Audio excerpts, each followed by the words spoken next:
I'm all signed up. Yay! Which one did you sign up for? Yes! Because I'm doing the math recovery training. Oh, that's so great too. Have you done any of the Well, ABM? I did the first one Okay. last school year, Yeah. and then right now I'm doing part 2, which is better because it's more applicable for 5th grade. I feel. Sure, absolutely. But it's a lot. It is when you're a like lot. teaching and doing it. So yours was kind of like after that one. Sure. Yep. And the other, there was one in like, there's 2 more after yours. I didn't Yeah, realize there the were 4 winter of them. sessions, yeah. So, but those ones aren't either of you. Yes, feel they like you might guys be. are like- Yes, and we kind of Oh, they flip-flop might that be. too. Yes, yeah. So- But I will be so excited to have you for Yeah. that one, and then we can start thinking about, what they're going to look like school-wide and some of the leadership roles too with that. Yeah, that'll be great. Yeah, thank I'm you. excited. Oh, we're waiting on a few more people. I'll wait till everybody gets back.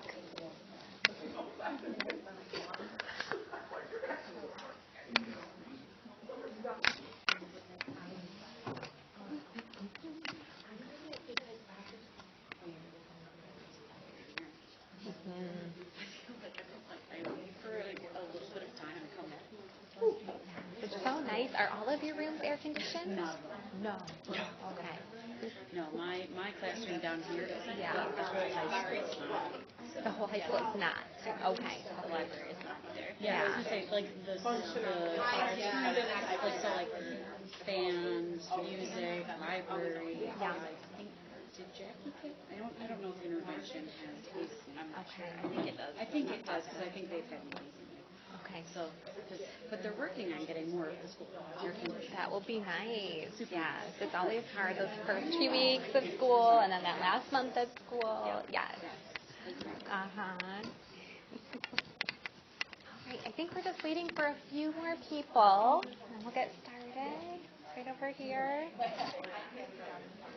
You want me to get started? Okay, we will get started. They will join us. So we are going to do a community builder, one that you are interested in trying out. This community builder would be great in the beginning of the year. It's good to meet you, gotta go.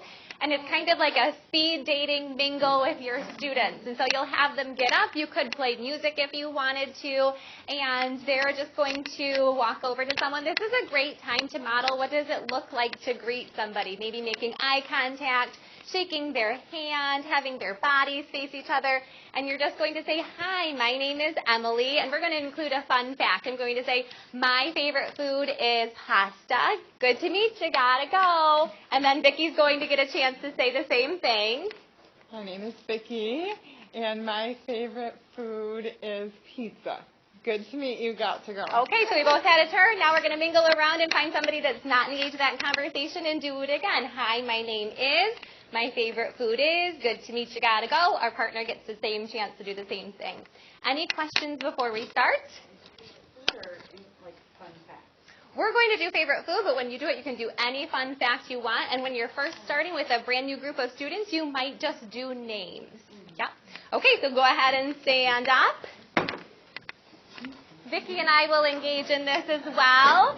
Go ahead and start mingling around and find your first partner. Hi, I'm Emily. My favorite food is pasta. Good to meet you, gotta go. My name is Emily. My favorite food is chicken fajitas. Good to meet you, gotta go. Hi, my name is Emily. My favorite food is pasta. Good to meet you, gotta go. Hi, my name is Michelle. My favorite food is lobster. Hi, my name is Jason. Nice My to meet favorite food is Good great. to meet you, got it. Hi, my name's Emily. My favorite food is pasta. Good to meet you, gotta go. Hi, my name is Becky. My favorite food is mashed potatoes. Good to meet you, gotta go. Oh, I see Kayla. Hi, my name's Emily. My favorite food is pasta. Good to meet you, gotta go. Hi, my name is Kayla. My favorite food is cheese. Nice to meet you, gotta go. All right. Hi, my name is Emily. Emily. My favorite food is pasta. Good to meet you. Gotta go. My name is Sam. My favorite food is pasta as well. Nice to meet you. Gotta go. Okay, head back to your spots in 5, in 4, in 3, in 2, in 1, and 0. Okay, the next part of our restorative practices that we're going to think about, something called FAIR process. And so before we begin, it's always good to kind of have this self-reflection piece with any of the practices, right? And kind of think about where are we as the adult with some of these practices before we start thinking about what's it going to look like in my classroom. So with that, I want you to think about a time when you felt you were treated unfairly by somebody in a position of authority. Now think, what was missing from that moment?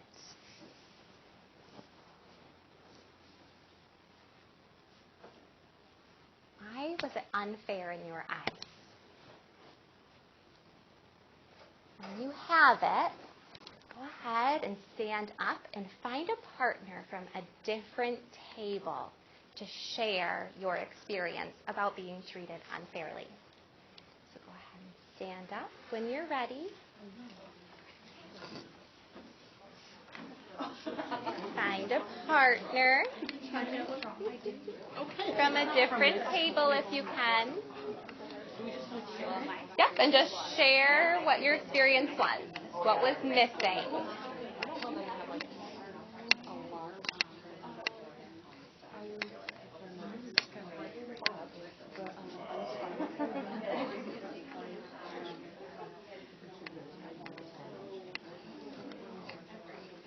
I can share with you. Okay. Yeah, so I can go first. My example is when I was a child, and I always wanted to sit in the front seat. And my brother always got to sit in the front seat on the way to school. And I wanted to know why. I knew that I was a really big fit. I really wanted that front seat. And my mom would say, no, because I said so, you're in the back. So in that moment, what I felt was missing was I didn't get a chance to explain, well, I wanted that seat. I wanted a turn. It feels like I'm not getting an opportunity to have that. So my voice wasn't heard. Yeah.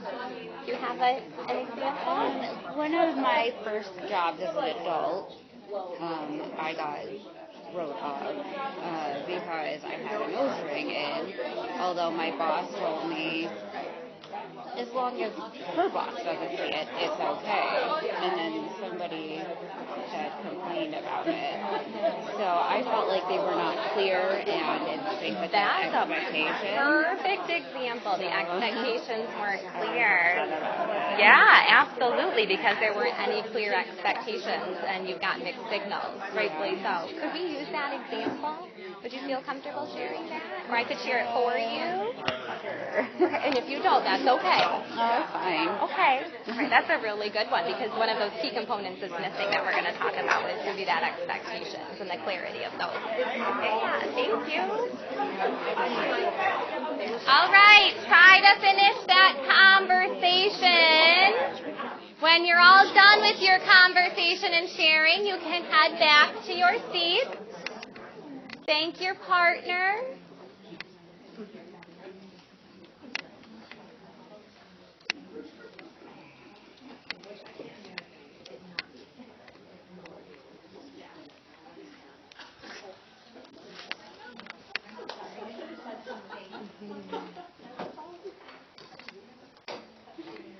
All right. Here we go. So you had some really good conversations, and sometimes it can be really hard to have those conversations because we have to be vulnerable, and it can kind of dredge up some shame sometimes. And we'll talk a lot about shame today as well. And remembering and feeling those feelings again when you're thinking about why you weren't treated fairly. But there was also a lot of self-reflection in those conversations as well, too. And my partner thought it would be okay if I shared the story that she shared with me. And would you like me to share it? Would you like to share it? Yeah, that'd be great. Yeah. So one of my first jobs as an adult, I got wrote up because I had a nose ring in, and my boss told me that it was fine as long as her boss did not see it.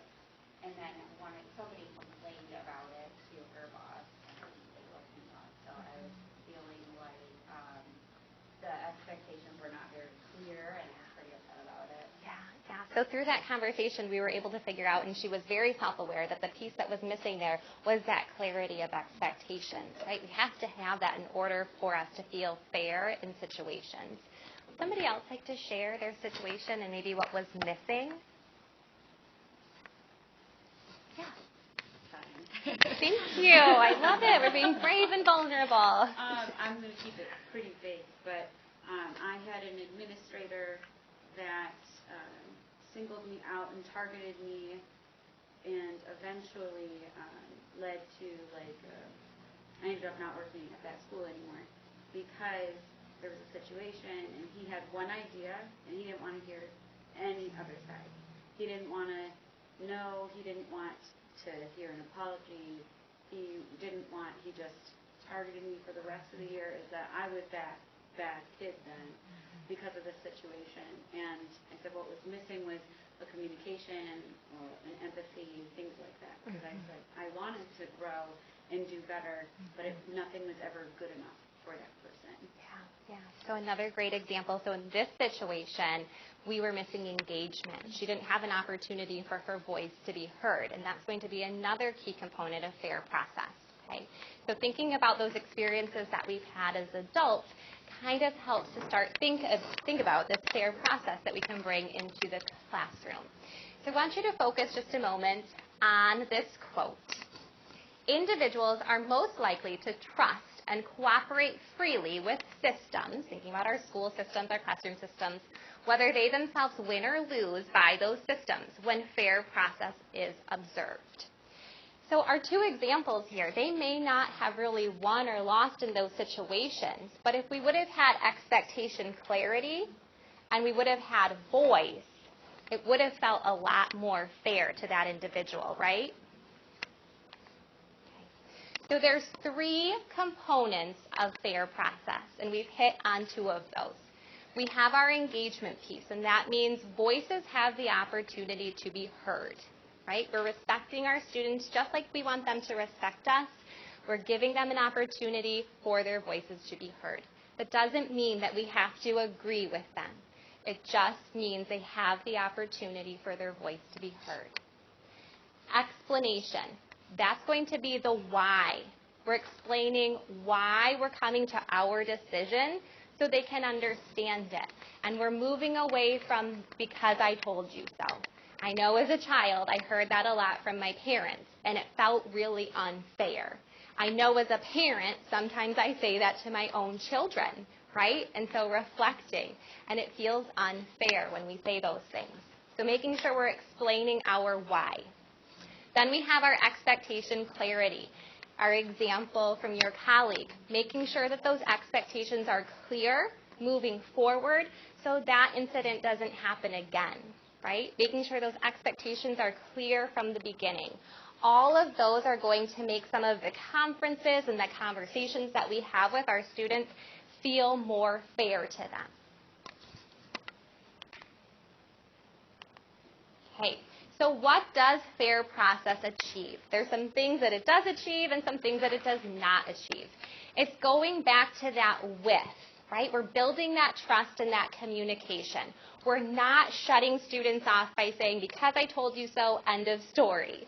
So we've got that trust, that communication, going back to that proactive piece that maybe this was a violation of a relationship, not necessarily a violation of a rule, and putting that relationship center. We're making sure that it's going to have cooperation. And maybe our students might not be ready to have conversations with us, and that's okay. We wait till they are ready. And we'll talk about that when we get to that conferencing piece too. Okay? When they are ready to listen to our side, when they are de-escalated and they're ready to have those conversations with us. Okay? And we also know it's going to improve performance. When we have happy, healthy students in our classroom, we know they're going to be more likely to engage and do the hard things that we ask them to do. We all know that there are students that are happy to do absolutely nothing for one teacher. They go to their next class and it's, what can I do for you, right? Because that comes back to all of these practices that those teachers have put into place around relationships, around fair process. So what fair process is not? We're not going to be voting. We're not going to be letting children take over in any way, shape, or form. It doesn't always have harmony. Our two examples here, maybe there wasn't going to be harmony at this school district where she was working, but maybe she would feel like it was fair because at least her voice was heard. Okay? It does not set out to win people's support through compromise. This is by no means saying that the adult has to not have consequences in place. Of course, we have logical consequences in place. It just means that we are engaging our students, we're explaining why, we're explaining what those expectations are moving forward, and we're allowing them a chance for their voice to be heard. Okay? Again, it's not democracy. We're not going to take those votes on what do we think. We're still the adult in this situation. We're just providing fairness. Okay? All right.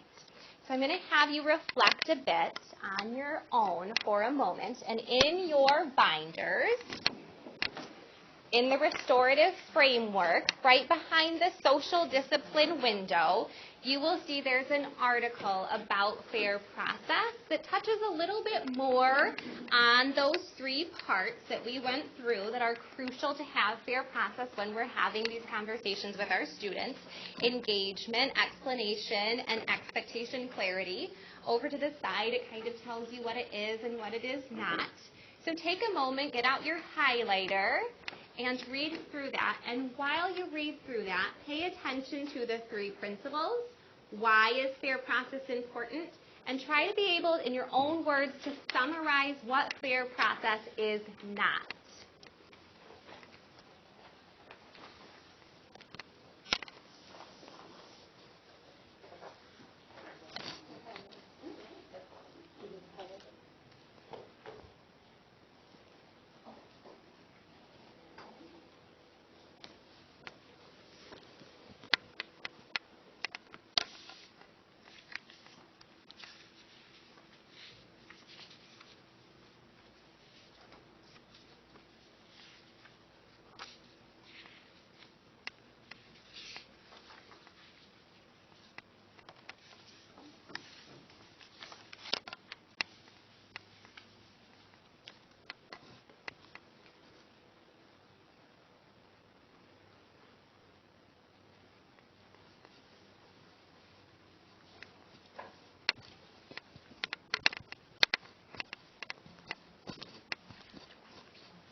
That's not bad news. That is very exciting news. Yes.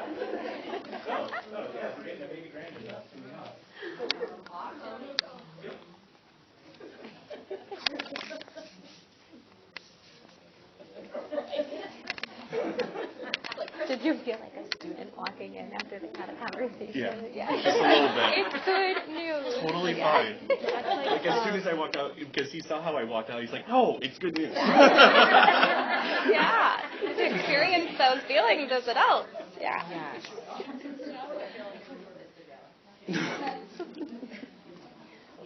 I'll give you a second to. Did you get a chance to read them? I got through engagement. Oh, okay. Sorry. Okay.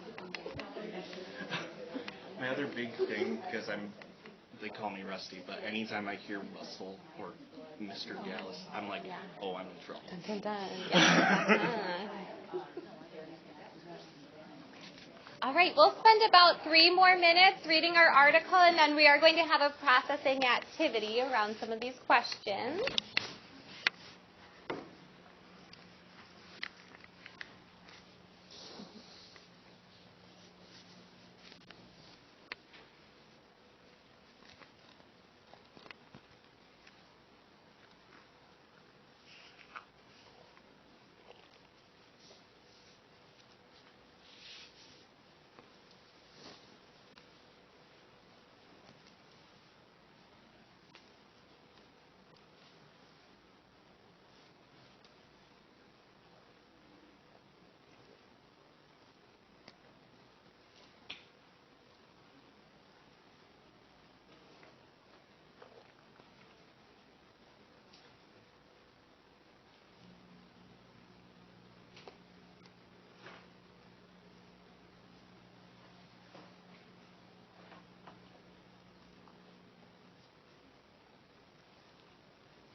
Can you show me on a fist from 1 to 5 how many more minutes you might need to read and process before our activity? Okay. All right, so we're going to do an inside-outside circle. And so we're going to have 10 participants. If you've never done this before, you're going to be standing and you're going to make a circle where you're facing outward. And then I'm going to count off 10 participants, and you are going to make a circle, that's you, around our inside. And you're going to partner up with somebody, kind of facing them with somebody that's on the inside circle. Okay, so we're going to start with our inside circle, and then I'll help with our outside circle. So I'll just count off 1, 2, 3, 4, 5, 6, 7, 8, 9, 10. Now bring your binder with you in case you want your notes for this activity. That's okay. No pressure, low risk. Yep, so you're going to be the inside circle. We're just going to face like this. Yep, making a circle the best we can. Great. Yeah, there we go. Yes. Okay. I was about to be that kid. What was my number? Maybe just go this way a little bit. Okay. All right, so then we should, we got a little bit of a funky circle here. Let's go this way just a little bit. Okay, maybe right here. Perfect, that looks great. Okay, so now our other participants, go ahead and bring your binder and notes and go ahead and make an outside circle facing one of your colleagues. Move this chair over.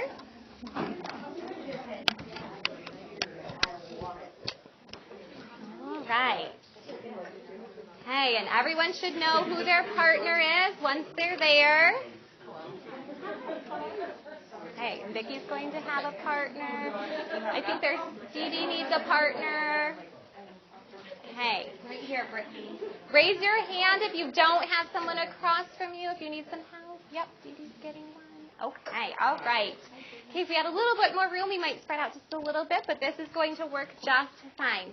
So I'm going to ask some questions, and inside circle, you are going to respond first, and then outside circle, you can add anything on that you would like to. So who's going to speak first? Inside. Yep, and then outside circle partner can respond. So here's your first one. Go ahead and describe engagement. What is engagement when thinking about fair process? Go ahead, inside circle.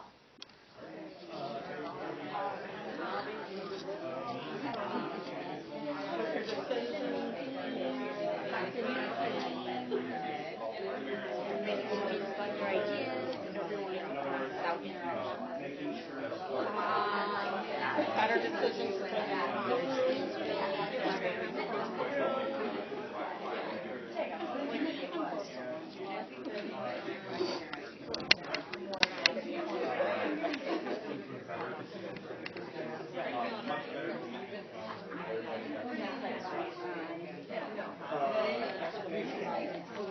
All right, show me you're ready in 3, in 2, in 1.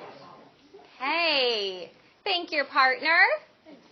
And outside circle, you're going to rotate clockwise to the next partner. Awesome. There we go. Okay. This time, outside circle is going to go first, and you are going to explain explanation. What does that have to do with fair process? Go ahead, outside circle.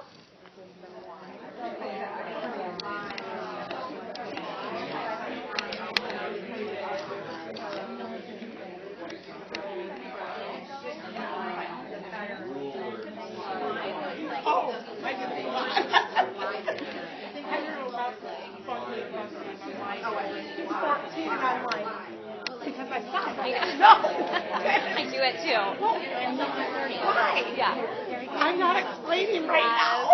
No, but and then we have to remember, even in those teen years, like that underdeveloped TSC. And it's so frustrating to adults. Oh, it is. Yeah. I know that. I still have telling my kids your blonde roots are really coming out. Yeah. I'm thinking, what? 100%,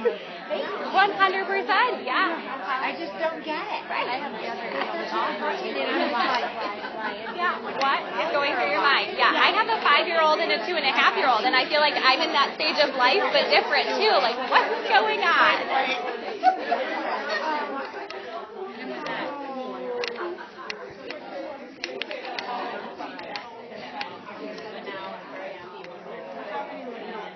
Okay, thank your partner. Outside circle, rotate clockwise.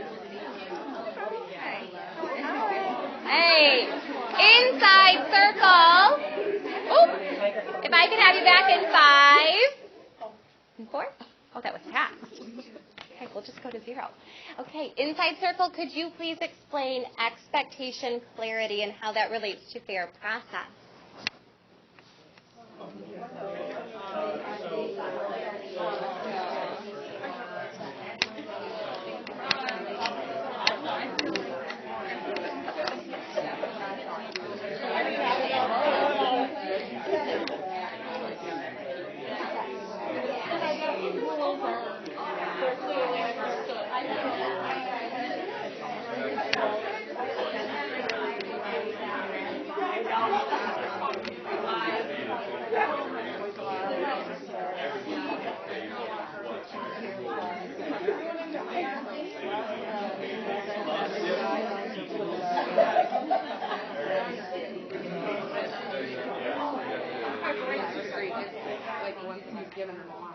All right, ready in 3, 2, 1.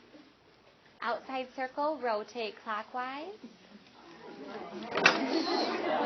And get ready in 3.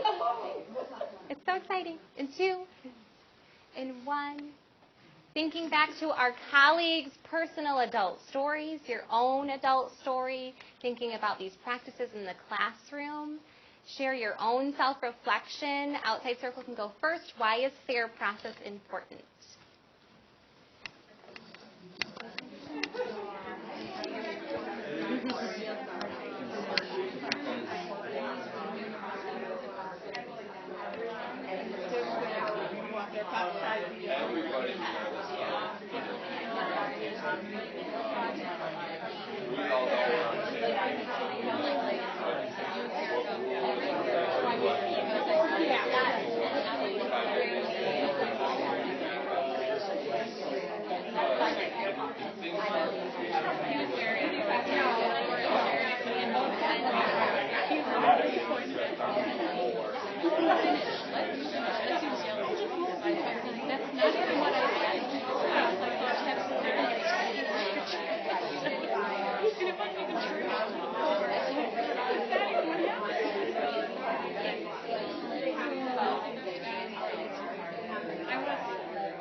All right, if I could have you back in 5, in 4,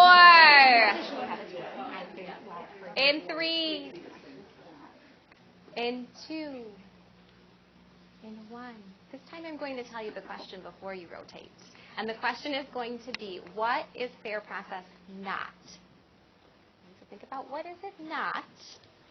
Go ahead and rotate clockwise. And outside circle, you may share what it's not first.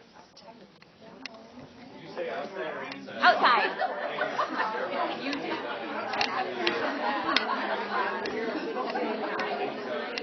There was not a they weren't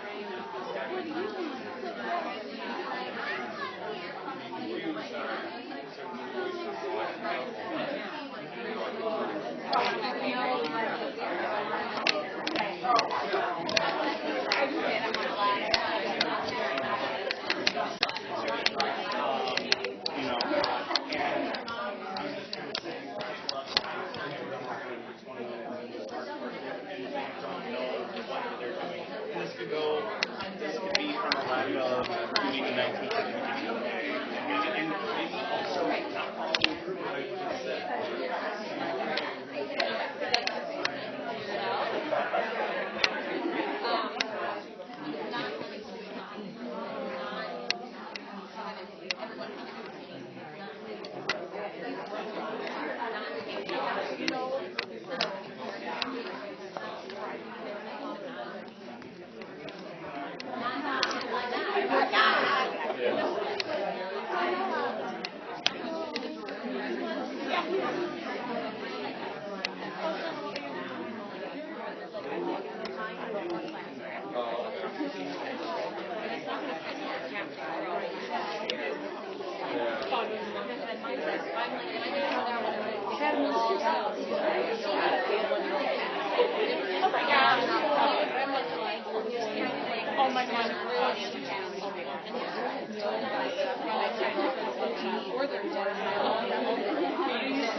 All right. If I can have you back in 5,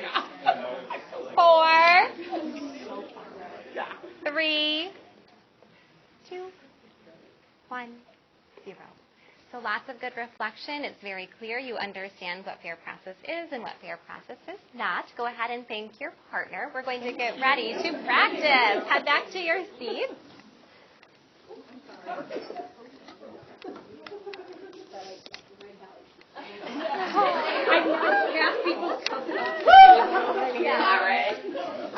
I have them, Vicki.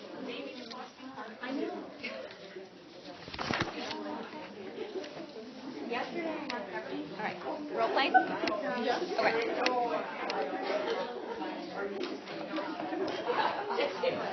Okay. So we are going to continue on with fair practice, right? And this is something that sometimes, like I said, even with my own kids, it's because I said so, right? And so we try as humans to do the best we can and incorporate these practices as much as we can, right? Does it mean that it's going to happen every single time seamlessly and smoothly, 100%? Maybe not yet, right? But it's our goal to be restorative and to use these practices. So So Vicki and I are going to model what a situation would look like. I get to be the student who's going to become dysregulated, and Vicki's going to be the teacher, and she's going to lead me through what fair process might look like in the classroom, thinking about our 3 components of engagement, explanation, and expectation clarity. And then you will get to role play with a partner, okay? You want to set the stage? Set the stage here that Emily is a student who is completing 10 math problems. And when they are done completing them, then they get a choice activity. And Emily's preferred choice activity is usually putting the headphones on and listening to music or a book. So that was the expectation, was to complete the 10 practice problems, and then they get a choice activity.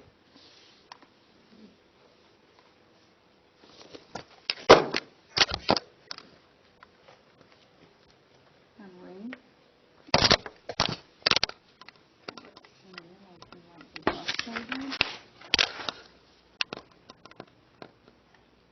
Maybe you're frustrated because you haven't completed all 10 problems yet. Well, Dee Dee gets to listen to music. I know.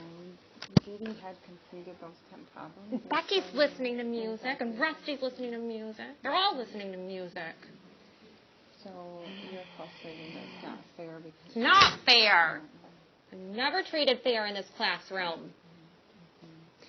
And so we had decided that we needed to really practice those 10 problems because we have that test I'm tomorrow. never going to get them done. I'm never going to get them. I can never do them. And they're always listening to music. And I want you to be successful, not just in practicing, but tomorrow too. And when I look at your paper here, I see you've got 8 of them done. I worked really hard on those 8. I know you did. I believe that. And I'm looking, and it looks like you got all How am I 8 going of to get them. 10? By the time I get 10, it's going to be recess. It's going to be lunch. And they got their music time. And I'm never going to get my music time. And so we need to get all 10 of these done. I wonder if you and I can do number 9 together. You'll help me? I'll help you with number 9, and then you do 10, and then you can join Dee Dee with the headphones. Okay. Can we do that? Can we go back to number 9? I just wasn't sure what to do here. Okay. So we're doing number 9 together. Oh, that makes sense. Okay. Okay. Okay. Now, Emily, can you tell me what needs to be done before you can listen to the headphones? I'm going to do number 10. I'm going to get my math done. And then I can have And then a little bit of you time. will still have plenty of time. You're sure? I'm sure because we don't leave for 10 more minutes. Okay. Okay. If you get stuck on number 10, what might you do? Go to the calm corner. You could go to the calm corner. If you get stuck and you want me to walk you through it like we did number 9, what might you do? Are you going to come help me? How would I know that you were stuck and I needed to help you? I don't know. How am I going to let you know? Right. Well, I knew you were stuck over here because you threw these things on the floor. Yeah. But I'm afraid someone might hurt, someone might trip over these. So how else might you tell me that you're frustrated and you need help? If I raise my hand, are you going to come There help you me? go. Okay. You raise your hand. All right. Thank you, Mrs. Swanson. You're welcome. Okay. So I could have easily been triggered even more, right? If Vicki would have came over and she would have said, no, the expectation is you get those 10 done. That's going to trigger me even more. And then at that time, I'm going to throw a chair because now I'm really mad because I'm never going to get my music time, right? That is a natural reaction because I'm going to go into my fight, flight, or freeze because I'm not in my PFC right now. I'm in my amygdala. And that's what happens. But Vicki came over and she went through fair process and she was with me and she helped me. Did she help me with all of them? Did she explain what the expectation was? Did she help me process and understand how I could get help in an appropriate and safe way? Yeah. Was my voice heard? Did I get a chance to talk things through with her without being shut down? Yeah. So all of those pieces were in play, right? And it didn't take too long. So we went through all of those pieces, and I should have had somebody time us, but it probably was Probably 3 minutes. Yeah. It didn't take 20 minutes out of our time. Questions? So I'm wondering if we're going to at some point go through like a scenario or suggestions for classes that are, like mine is full group most of the time. We never really have time where they're off doing their own thing in band. I'm usually in front or working through. So if I have had situations like that, without the class just all going, Yeah. staring and watching during that, or again, like taking them out into the hallway, then I have to worry about what my class is doing versus them when the kid comes in and they all know. So Yeah, and are it we gonna go definitely, well, it depends on how early you intervene, right? Because if I would have escalated more, it's going to be more of a scene. But Vicki came over pretty fast. I had just thrown some things on the floor, and we solved that problem pretty quickly. But if I continue to escalate, then I might have to do something like a reverse timeout, where then I process with that student. But then if we're playing a song and he gets frustrated because he missed the notes and he's always missing, throws his book down. And then what do I do with the rest of my class who's usually with me always? And then I have to go and start. That's what I'm wondering. If we're going, it doesn't have to answer right now if we know that we're going to, or we can talk to it. Yep. I would suggest processing with that student and maybe having that conversation with your students in the beginning that sometimes I'm going to have to stop teaching when somebody feels really frustrated so that they don't continue to feel frustrated, right? Because they need me at that point. And when that happens, maybe we'll have a book that we can get out. Maybe there you can turn to a partner and talk. They still might look over. You all were watching me become dysregulated, but for the most part. And that's just going to be what it is in a community. Anything you'd like to add? I was just going to say that teaching and pre-teaching outside of those moments and what your expectation of the other 20 students would be while you're giving that one student what they need. And so knowing that this is going to be needed at some point, teaching and even modeling and practicing what that would look like with your students. And so taking one of your students aside and saying, almost just exactly what we did there, and then modeling for the other students what appropriate response would be for them in those times. Is it better to do it like right in front of all the other kids, or to take the kid out in the hallway? I mean, what's the better? And that gets into that relationship piece and community and how are the students responding to that particular student. In this situation, I wasn't going to move. Yeah, I would until I was regulated. I would have probably had to physically get her up. And so for her own good, even if that meant the rest of the students were going to watch, it would have been better to keep it there and keep my voice as quiet as I could. But it is okay to take it. Absolutely. I mean, if it is an okay, Yeah. get them If they're not going, if that's not an additional trigger, and they will do that with you, absolutely. Yeah. And if there's more than one. Yeah. So if one sets off 3 or 4. So she throws hers on the ground and then... Well, no, not necessarily throwing their work on the ground, but it's during instruction. And one decides to start singing a song that's not appropriate. And then another one thinks that's really funny. So they're going to start hooting and hollering. They're going to start hooting and hollering, and then, oh, that is funny. I didn't think that was funny, but oh, they think it's funny, so I'm going to start singing that song too. In that moment, if nobody's becoming dysregulated to the point where they're going to start throwing things and ripping things, and it's more of a behavior that's not following expectations, I would address them as privately as possible, and I would correct, and I would refer back to what the expectations are. Right now, the expectation is, I know you can do it. I give them another chance. If I continue to see it, then I would have a Tier 2 small group intervention where I'm going to reteach what that looks like, and I'm going to model. When I'm teaching, here are the expectations. You'll have them written out, and then you're going to practice it, and then you'll have them practice it in a really positive way, right? Just like we would take kids for a reading intervention. We're going to reteach that skill that isn't quite clear to them. But like swimming, we're supposed to take them privately. How are we supposed to? We're just supposed to leave our class, the rest of the 26 kids? When you're having that conversation, you could step out to the hall. Some teachers step out to the hall. You could bring them over to a small table. You could wait till recess or lunchtime. In kind of private, where like if you had kindergartners or something, and you have art supplies, and maybe not an environment to leave unattended for any amount of time. By private, it's okay if Emily can see me talking to Stephanie, if she doesn't need to hear the specifics of what Stephanie and I are talking about, and that would still conclude as private as we can make it in that moment. If it's safer to stay so that you can keep another eye on the rest of the kids. Yeah. You just want to move closer to the area. Yeah. Okay. Because even if you take them in the hallway, everybody else knows you're having a conversation. Absolutely. Right. So it's private, but everybody still knows what's going on. Other questions? Other questions before you practice and role play about what this might look like? Okay. Yeah. So we are going to practice very similar to how Emily and I just did. Where are we here? There we go. Okay.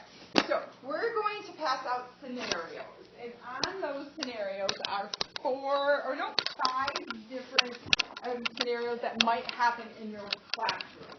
The first thing we want to do is take a look at all of these scenarios and think, what one of these might be most likely to happen in my classroom? And if you need to tweak it just a little bit to make it more relevant, you can do that. And then you're going to find someone else in the room that would also like to look at that specific scenario. So if I was to pick, let's see, if I was Jane and I was given several days of detention because I threatened Pam that I was going to punch her in the face if she went down the slide after me again, okay? So I made a physical threat. That is an issue that's going to wind up in the office, and now I have a consequence for that. That's the one I want to process. So I'm going to circle number 3 right now on my paper, and I'm going to get up, and I'm going to go around and find someone else that wants to process number 3. And we are going to practice being the teacher and the student. So someone will be Emily, the student, and someone will practice like I was the teacher. And the important piece is that you go through all 3 of those pieces. So just as you saw in that example, if I am the teacher, first I'm going to engage that student, give them an opportunity to clarify what the problem is. And so I assumed that she was frustrated. She could have corrected me and said, no, I'm so mad because Dee Dee always gets music and I don't, right? And so she didn't correct me on how I expressed that she was feeling, so I can move on with the assumption that she was frustrated, and then I'm going to help her get through that frustration. So first giving them an opportunity to tell you their perspective and their feelings, and then explaining to them that piece of that expectation that they're not meeting. So we needed to complete all 10 before the music time, and then that why piece. Why do we need to complete all 10 before music? Because we need to practice, and tomorrow we have this quiz, and I want you to be successful. So more around that why. Remembering it's okay if Emily was like, I don't need to practice these, I don't want to. I'm not going to drop that expectation, because my expectation is we are going to practice these, and I've explained why. And it's okay if she doesn't agree with my why, but I've given her an opportunity to understand the why. Okay? All right. If, when you pair up, I'm walking around and nobody else has a 5, if a 5 and a 3 pair up, that's okay. You'll just switch and let yourself be the teacher of the one that you circled. But ideally, you find somebody else that wants to go over the same scenario. So if you want to take a look and read all the scenarios, circle the one that you would like to practice, and then find somebody else that wants to practice that one as well. Make sure you have an opportunity to be the teacher and the student. And when you're done and you've practiced the teacher and the student, then come back to our seat. All right? Questions? Okay.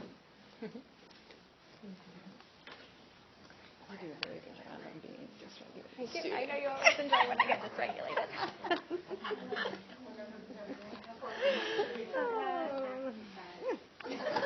Four. Oh, they want it. I got it. 4. It's very applicable to the elementary. I saw a lot of people saying 4. Yeah, this one is more secondary. This Yeah. is secondary. They're actually Yeah, I think this was the only one I we should had probably changed. take the elementary one. Like a list and then I was like, yeah. When we do restorative practices at the ISD, we can Yes, add the good idea. Then we could, Yeah. Question. I'm writing, but I'm like, everyone's at a table. And I'm Yeah, just hold up your number, find a partner. I didn't have water bottles. I'm going to empty that and put water in it. Have you found water? Stephanie had water in the lounge, in the fridge yesterday. Yeah.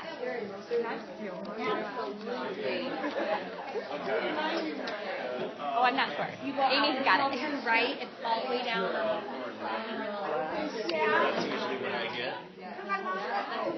Especially secondary. It's always fun to get dysregulated in this moment, right? Like, let loose. Yeah. Your inner child. So I get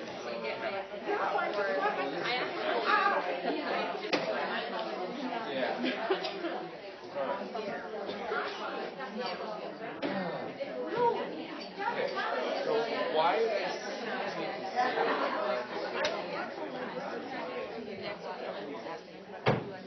No. Oh, be a real trigger for some.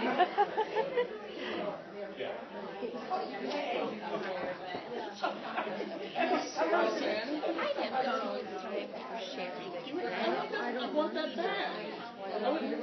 I was using it to research for the assignment you gave me. But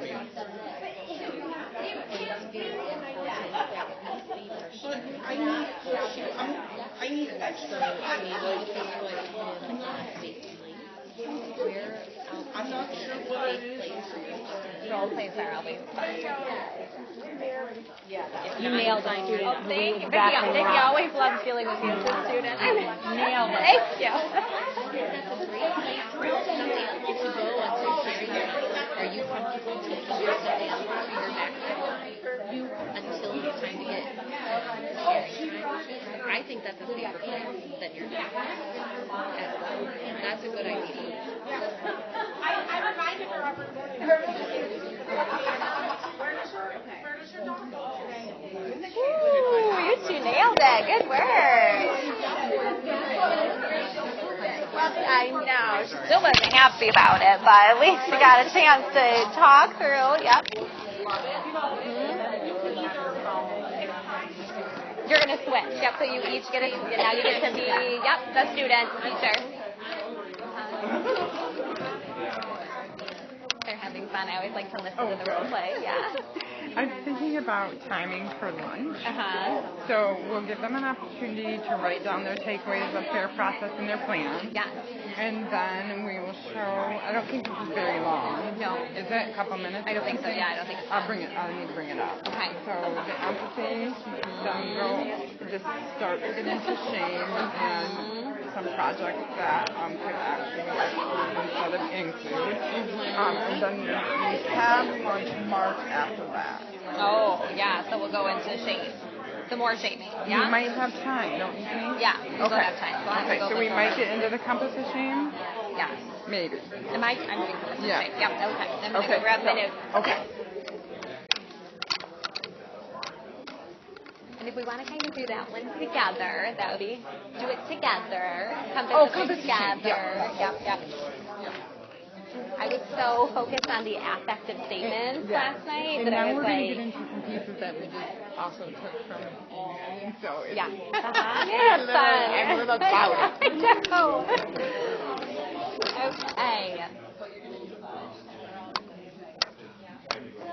Okay.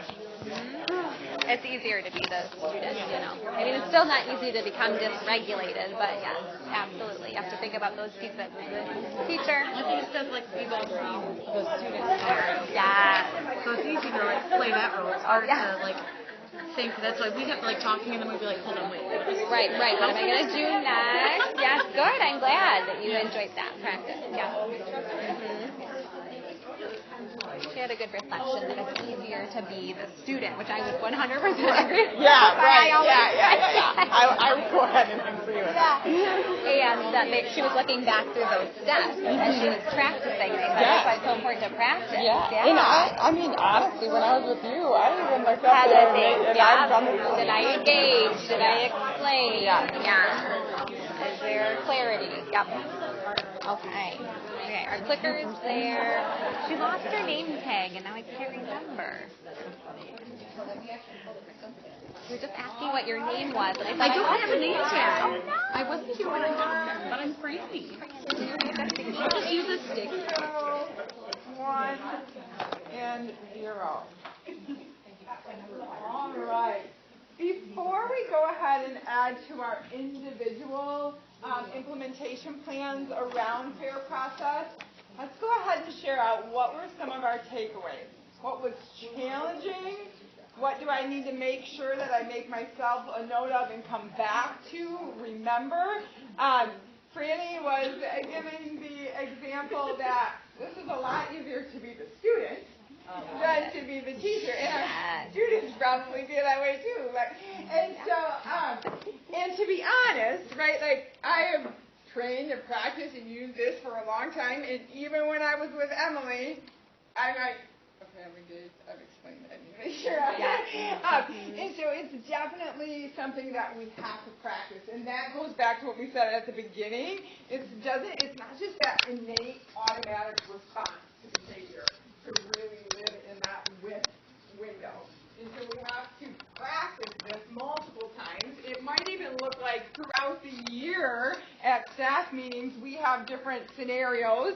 Maybe we even ask you, give us some that you ran into in your classroom, and then at every staff meeting we're going to spend at least 5 minutes practicing those, because it does take practice to make sure that we embed all of those components. And so from your practicing, what did you find challenging? Yes. When students are negotiators. Yes. The reason why what you're saying is there's an alternative to your decision. You have a master negotiator as a student that wanted to get into that back and forth, and we can get into sort of a power struggle if we let that go on too long, right? How did you come around it? I think She's honest. How did you come around it? Oh, it was difficult. I don't know. Just, if I can talk her out of it. It's restating and re-clarifying that expectation, because we're not changing and dropping our expectation 9 times out of 10. If the student is over-escalated and things are going to be in harm's way, then sometimes we do drop the immediate expectation. But in these types of classroom scenarios, our expectation is going to be kept. And we're going to restate it. We can reframe it. We can give another example. We can model it in a different way. But she's not going to negotiate us out of our expectations. She might try. It looks like she tried really hard. Any other challenges? So the negotiating student is a challenge. Yes. I think sometimes going off that, that's where having trust between you and your student helps, because I think it was in your kit too, they're no, we won't, no, I won't have time, no, I won't have time. You're yes, you will have time, no, I won't have time, yes, you will have time, and then it's trust me, yeah, you will have time. Yeah. And I have to make sure they have time. Yes, yes. Yeah, you have to know that you're going to stay true to your word. Yeah, and I think Rusty and I were talking in the circle. We might say and even mean that they'll have time, and then we change something. Something changes, and all of a sudden we're going to stop what we were going to do, and we're going to come back to something else. And now Emily didn't get her time, and that is going to work or harm that trust piece right there.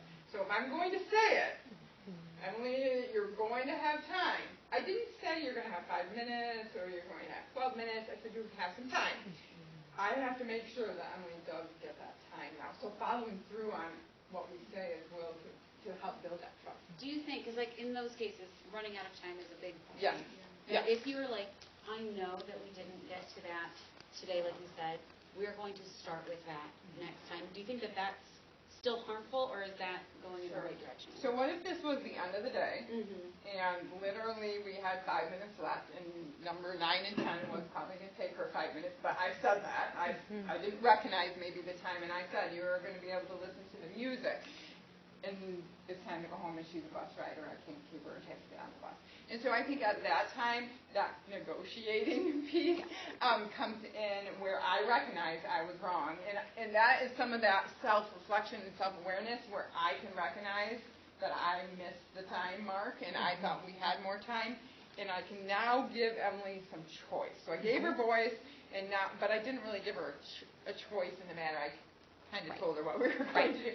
Would you like to come in tomorrow morning, and while we're doing our morning work, maybe she can do that, or whenever it would be available, and work with her on that.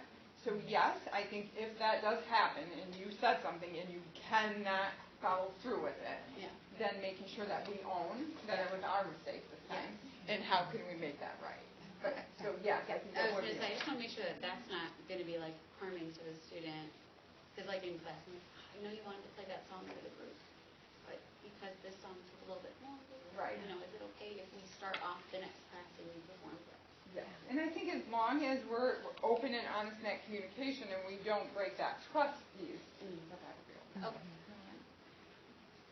Other challenges that you found? Okay. All right.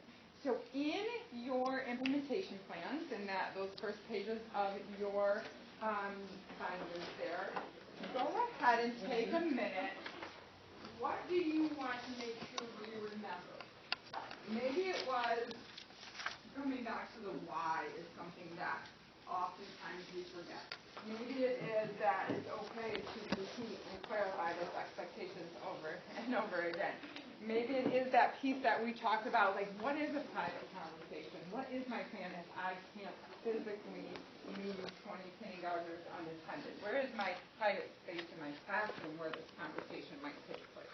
So it's on your second page. You'll see right underneath the framework, you've got their process, right on that split page there, right at the top.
So, thank you. As we view this clip on empathy, be thinking in your mind, what is the connection between empathy and shame? So she also does a lot of work on shame, and we will get into some of that as well. But first, let's think about how does empathy, like truly be able to lean into someone else's perspective and feelings, even if they're drastically different than your own. How does that relate to shame, and how sometimes can we prevent shame by being empathetic? Empathetic is not an easy skill to master, per se, or to always use every day, not just in our relationships with our students, but with family and colleagues and other adults as well. So empathy, be thinking, how does empathy relate to shame? All right?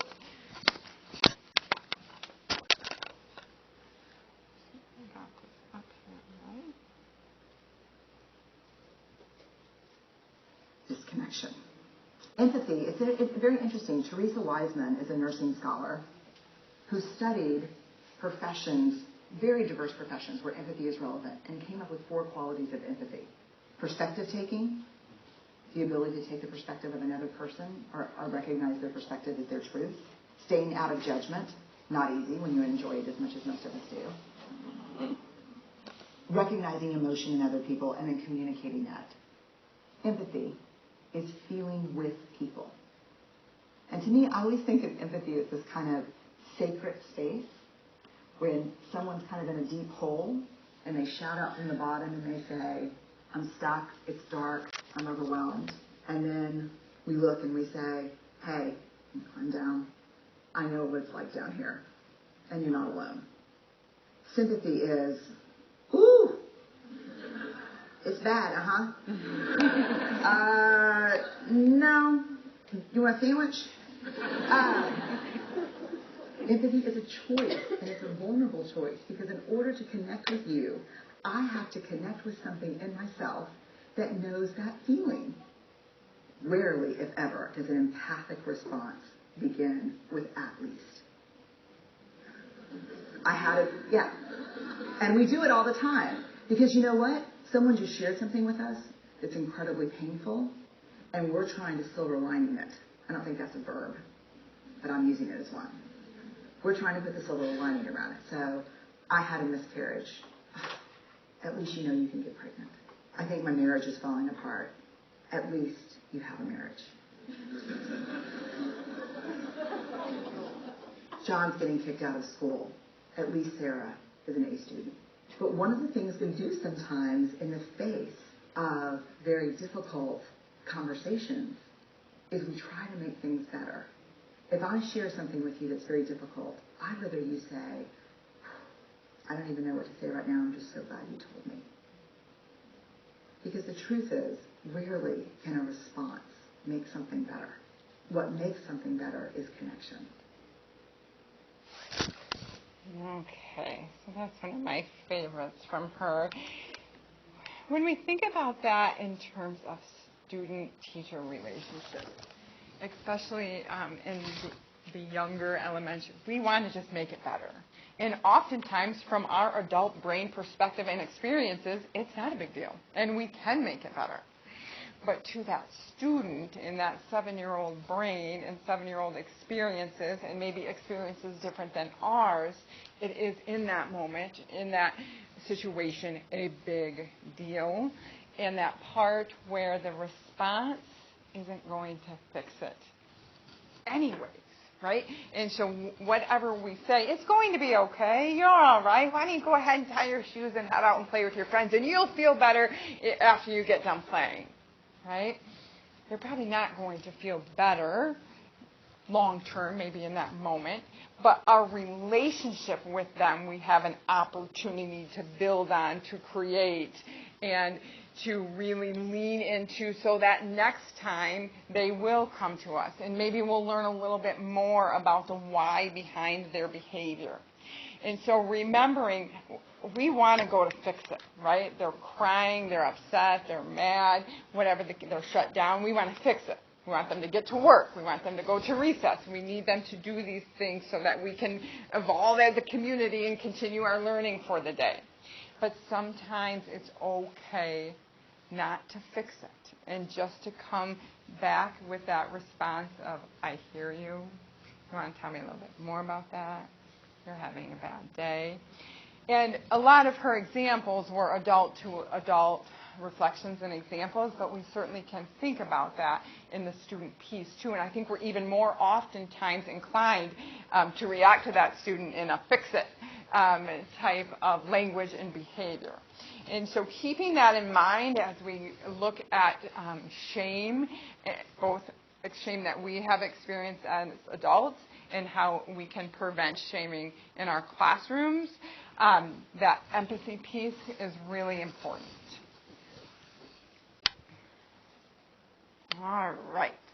So, in our classrooms, when students feel shame, and we're going to get into different ways or reasons why students might feel shamed in our classroom. But there are two responses to this. And so we have an opportunity where maybe we don't approve of a behavior of something that the student has done. Maybe it's student to student and there is some disapproval in the behavior between the two students. But it does, when you think reintegrative shame, that disapproval doesn't push the offender out of the community. So it doesn't make them so far out of the circle that it's really hard for that person to come back in and be a true part of that community. They might physically be back in the classroom, but they're not really included in other spaces of the school. They don't feel like they belong in that classroom because they have been pushed out either so many times or pushed out to a point one or two times that was so deep for them that they might look like they're physically in our classroom, but they don't feel like they belong. They don't fit in because of that. And this type of shame rejects the act, but not the person. That's the do, not the doer, right? And so we don't need to say that that action is okay and accepted in our community, but that person is always okay and accepted and can reintegrate back. So if we have to go to the hallway or the student needs to go to the office, or maybe it does wind up in a day out of school or a day out of our classroom, that reintegration is so critical that when they come back, they are welcome back and automatically part of that community. Because when we have stigmatizing shame, that's that shame that keeps that person on the outside of the circle all year long, could be for the rest of their school experiences long, that they never really feel like they belong back in that community. And we might have had personal experiences where we might not feel like we really belong someplace, maybe in a group, maybe amongst our adult peers, maybe it was an experience in another workplace, maybe sometimes we experience this in our places of faith. There are places in our own life where we can look back and say, did I leave that space? Did I move towards something else because I didn't feel like I belonged or that I was included or welcomed in that space? And we as adults can physically move ourselves, right? We can get new jobs, we can change our circles of friends, we can find a new church.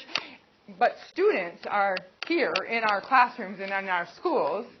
Sometimes they don't have the option to just remove themselves and go find another community. So we have to make that work for them. One of the places where we very unintentionally, and that's really small, I hope you guys can see that, unintentionally, right from the start in our classroom sometimes, push students to the edge is when we have these projects that are very well intended and they build community and they help us get to know our students, but one student in our classroom might not be able to relate to that And right away from the very beginning, they feel on the outside. So I can give an example that our family is a foster care family. So we often have little kiddos in our homes that have come from trauma. And many, many, many times, homework comes home, especially at the beginning of the year, that projects that I can't complete with them. Like they ask for things like baby pictures. They ask for them to write about life experiences that I can't help them with because I don't know what those experiences were. And to be able to even have them help me help them with their experiences, that's way too traumatic to get into. And again, extremely well intended. It's going to build community. They're going to share about each other. The teacher's going to learn about their experiences. But those projects automatically make some students, my example being the students that could come from foster homes, feel on the outside of that circle. So everyone else had the baby picture. Everyone else is able to articulate some of these paths, and I can't. And so we're going to make it the best we can, but I still feel very different because I'm unable to participate as a group. And so some examples of those, like, what did I do this summer projects? Some of our kiddos, that's really hard for them to explain something happy and exciting that happened for the summer. Most of them can, right? But the one or two that can't, we risk that outside of the circle for the rest of the year when we start by asking them something where they don't feel like they belong. And so just some ideas. We can still do those projects. And for 98% of our students who have these exciting events to share and will help us bond and connect and find commonalities, they will still be able to tell their stories through this. But if we just make a few little twists and turns, it will also include the students who don't have those to tell. So for example, imagine your best day ever. What would it look like and sound like? Everybody can imagine, right? Because you're asking me to imagine. This doesn't actually have to have happened. Now, 90% of your students are going to go to experiences they had, and they're going to tell you about them. They're going to exaggerate them, or experiences they saw in a movie or read in a book. And some of your students might not have those to pull from, and you'll be able to tell that in what they tell you. But as they share around, this is an imagined story. So if Emily tells you one that's based on her true experiences and I tell you one that's not, we're still meeting the expectation there, and it's going to be socially accepted in that circle. Create a story about two friends spending the day together.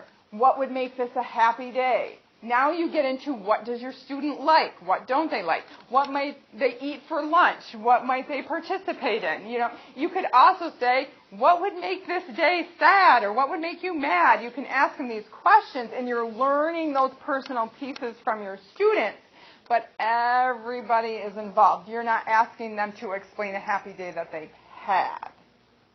You see just a little bit of the twist there? And then if you could change one thing about the world, what would this be?